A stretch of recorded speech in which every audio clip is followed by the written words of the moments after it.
either directly aimed or by accident, where it's still easier to go out in the middle of nowhere and build something than it is to go into a Royal Oak.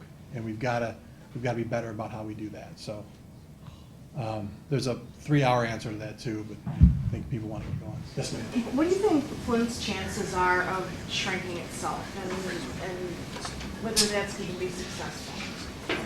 I mean, we have huge hurdles and challenges, and I think Flint may have the hugest hurdles and challenges of anybody in the state.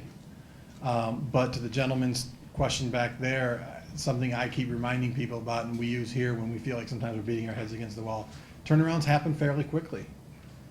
You know, look at London.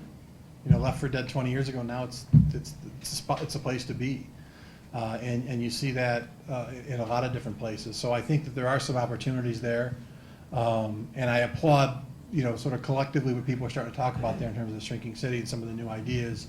U of M Flint plays a huge role in what's going on in the downtown area there, and they're starting to talk more, I think, directly about leveraging that opportunity and some of the other opportunities they have. So it's a huge challenge. I don't want to say it's great, but I think there's a real opportunity. I think they're on the right track of what they need to be doing. Yes, sir. I appreciate your presentation. It's found to be very informative and in agreement with a lot you said. I also had an opportunity to hear Lou Granger's presentation, which was quite similar to many of the things that you said.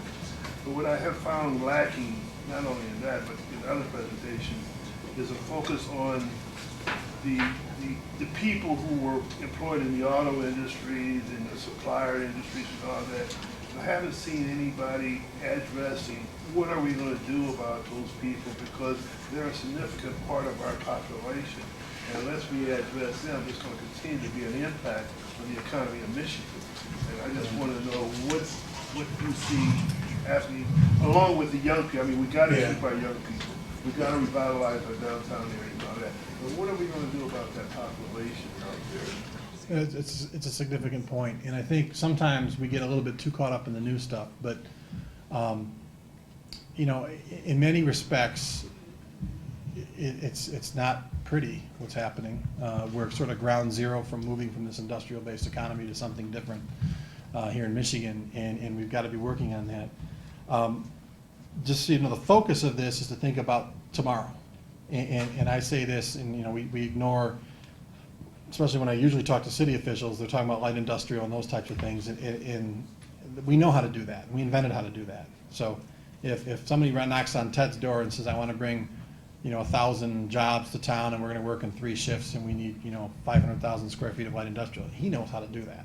Everybody knows how to do that. It was Michigan, for God's sakes. And in some respects, we're doing some of that work on the other stuff as well. So that's why I don't focus on that stuff here. But in a nutshell, you know, that's an all level of government issue, but it's also an issue of trying to create a new economy. And the best thing, if you believe in sort of the best thing you can do from somebody is create a vibrant economy around them, this is how we create a vibrant economy moving forward. And maybe there's a direct role for a 20-year veteran of Chrysler who's now out of work. Maybe there's an indirect role, but we've got to create something moving forward where we can begin to recreate wealth within this area. And so that's, and I hope that doesn't sound trickle-down-ish, but we've got to sort of point in that direction. It's not a great answer. Based on that, is what you're saying, in order to do something where the people who are now laid off and they're not going to go back to those jobs, we have to really focus on developing the economy around this creative class for the future? Yeah, and it's not all creative class stuff. I mean, that's it's sometimes I think it gets too pigeonholed, and you know, we try to say if you're not an artist or somebody, then you're not working. And what we're finding is the job growth isn't in the new creative industries; it's within traditional industries with different types of jobs. So I mentioned manufacturing earlier.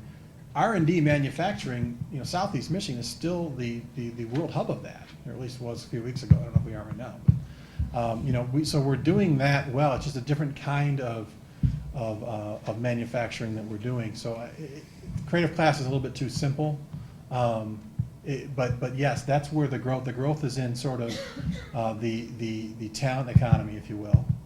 And that's where the high-paying jobs are. And you can look at this, and somebody mentioned Lou's report in here, and there's a lot of stuff that Lou did that's intertwined, but, you know, Minnesota and Alabama have the same unemployment rate.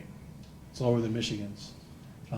It was significantly lower than Michigan's. I don't know where it's at in the last couple of months with the craziness. I'm assuming it's not way below Michigan's, but in any event, they're both very low. But Alabama's per capita income was $10,000 less than Minnesota's. So what we're looking for here in Michigan is sort of Alabama's taxes and Minnesota's economy.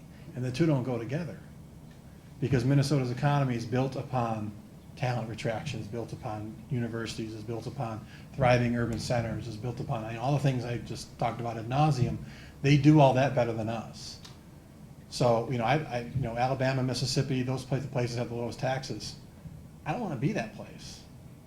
You know, their schools aren't very good, their roads aren't very good, there's not a lot of opportunity as far as moving forward. Their educational attainment is lousy in those states, and they're not going to attract this kind of wealth, if you will. So that reestablishment of wealth is sort of throughout the community, and I think it gets back to Larry's question as well. But it's not just creative class.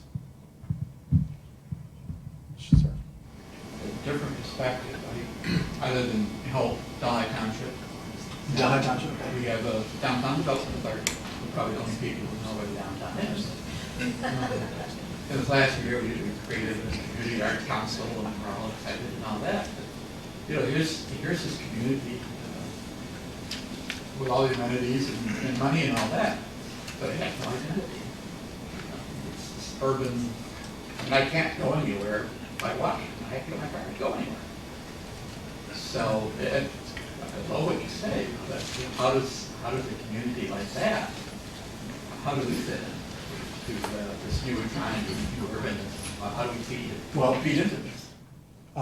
If you're really interested, read The Option of Urbanism, because I think it explains Delhi's role within a region.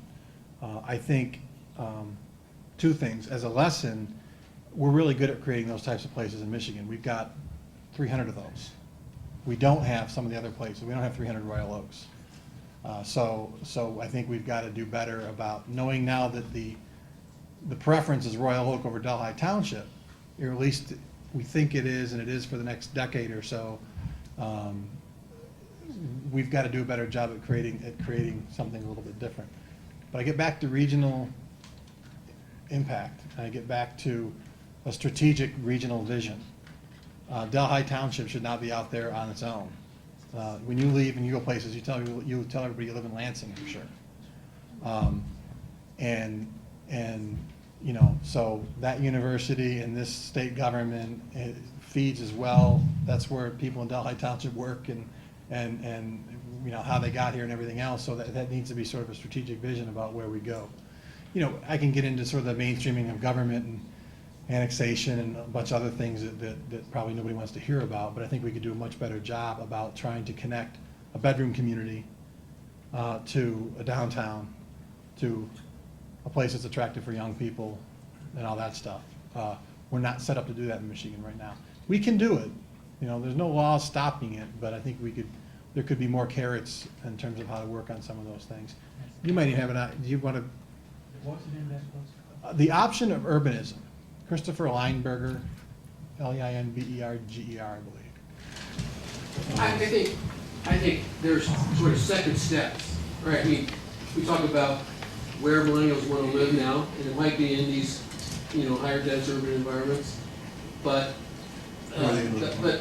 when they move, when they have children and decide to pick their second place, it might not be exactly the same age. They might want more space. They might want a community with better educational infrastructure, and so that's the place where those close-in suburbs, you know, might have a future. Right. We've been spending 3 decades building placeless places. You know, they're not identified as cities. It's, you know, we tell people what subdivision is, you know, not what city. Yeah, someone said if you're on the apron of a Walmart and you look across the street at the Target and you can't see it because of the curvature of the earth, you probably haven't created a place that people care too much about. And I agree with Ted. You know, we don't know what people's wants are going to be 30 years from now. we do a lot of work with a firm out of New Jersey that claims that these urban